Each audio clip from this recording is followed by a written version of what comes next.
Well, more now on our top story. The Win Liberals will unveil their priorities ahead of the June 7th provincial election as the throne speech is tabled today.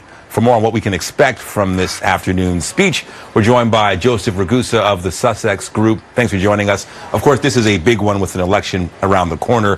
What can we expect?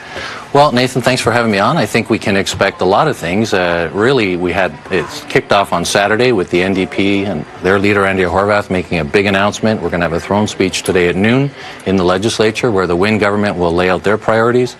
We have the PC party and Doug Ford having a rally tonight where they'll lay out their priorities. So really, I guess what it means is, writ or not, the election campaign really starts today.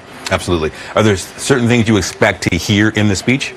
Well, I think so. I mean, I think the Win government, from the time that the PCs chose their new leader, have talked about care. So I think we're going to be hearing a throne speech without all of the specifics and details. Budget to come, March 28th.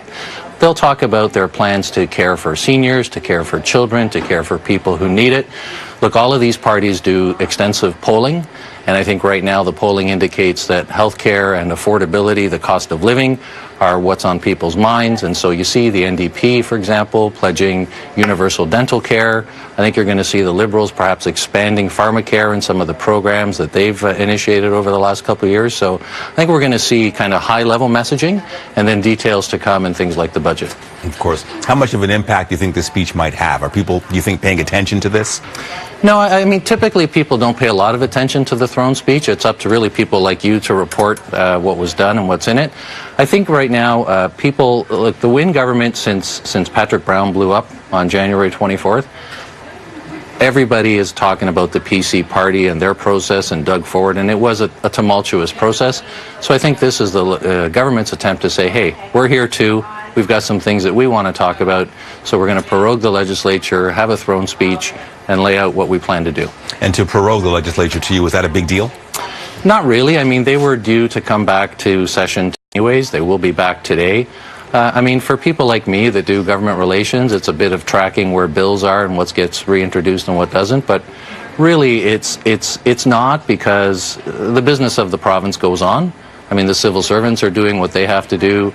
It's a procedural thing. It's one advantage that the governing party does have, is they can prorogue, hit the reset button in the legislature and say, all right, for what's left in this parliament, these are the things we want to talk about. What about the criticism of, like, corruption, money wasted? Do you expect them to address that, or might they just sort of gloss over that, do you think? Well, I think corruption and money wasted are things that maybe the opposition parties want to talk about more. The government probably doesn't. I think the Liberals have indicated there will be a deficit in this budget because they want to spend on social programs and things that matter to people. And the Win governments, you know, their mantra has been, it's not about who we're fighting against, it's about who we're fighting for, and we're fighting for people that really need help, that need government to do things for them that they can't do themselves.